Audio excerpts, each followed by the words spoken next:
Diana Nasuna is a trader. She occasionally has her goods pass through the Kenyan Port of Mombasa before getting here.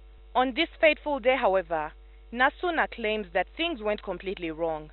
She accuses her agents, Semelado and Cargo Hauliers, of conniving with the Kenya police and officials from the Kenya Ports Authority, of harassment and detaining her container. He meets us in an open place at a supermarket in Mombasa, and he claims that in order for us to get a waiver, we need to give him a certain percentage.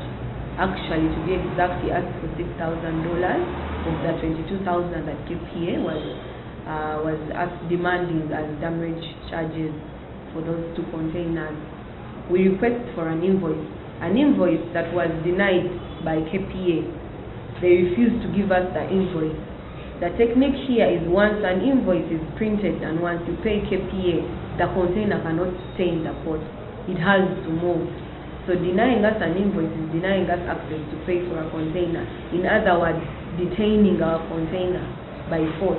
According to Nasuna, after several days in Mombasa and a lot of back and forth and lack of cooperation from the officials from the Kenya Ports Authority, they decided to leave Kenya and take control of the situation from back home, only to be waylaid at the airport. And out of the blue, there are dogs sniffing and 7 people around us with guns and handcuffs, dragging us out of the airport, asking them who they are, what we have done or where we are going. Their response was, "This is not Uganda. Go and tell that nonsense to your army man, who you call a president." They were then taken back to the Kenya Ports Authority, where Nasuna claims they were harassed and made to pay a lot more money than they were originally supposed to. They appear with an agreement and they start telling us, cancel this, if we are going to provide the evidence of the agreement, where you will notice that the agreement was cancelled out in quite a number of times, because they will tell us, cancel this, write this, and where resistance was shown, they would threaten, you take this one, you first take that one out. I was the one with the money. The bundle was $36,000 US, which we handed over to them, in specific to Cargo Hauliers, Hani as the director, and one policeman who kept on being by her side like she was following her orders. So after handing over the money, the whole total, the 4,000 that we had given them earlier plus the 36, it came to 40,000. The manager, Kenya Ports Authority Office, Uganda, says that this is an unfortunate incident that is currently being looked into by the port authorities. If I've seen the allegation that like some $40,000 was parted, if it's the same person that I saw on the newspaper, he came to the office and I explained him what to do. And he got assistance on 1 or 2 items. So if you go deeper and you start putting the facts as they are, and then they come out that the person who's alleging is totally wrong, then it would be sad.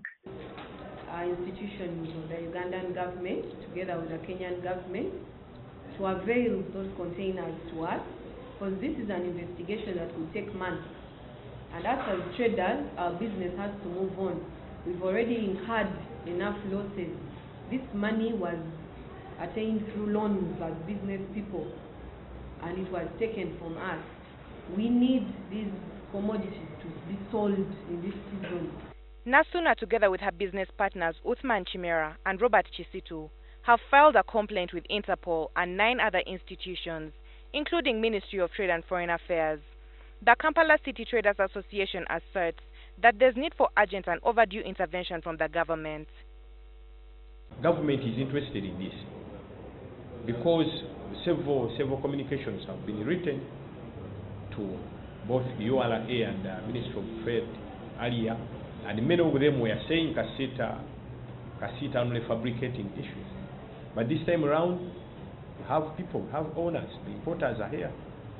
We have him, we have Kenny Group, we have several of them who are suffering the same fate.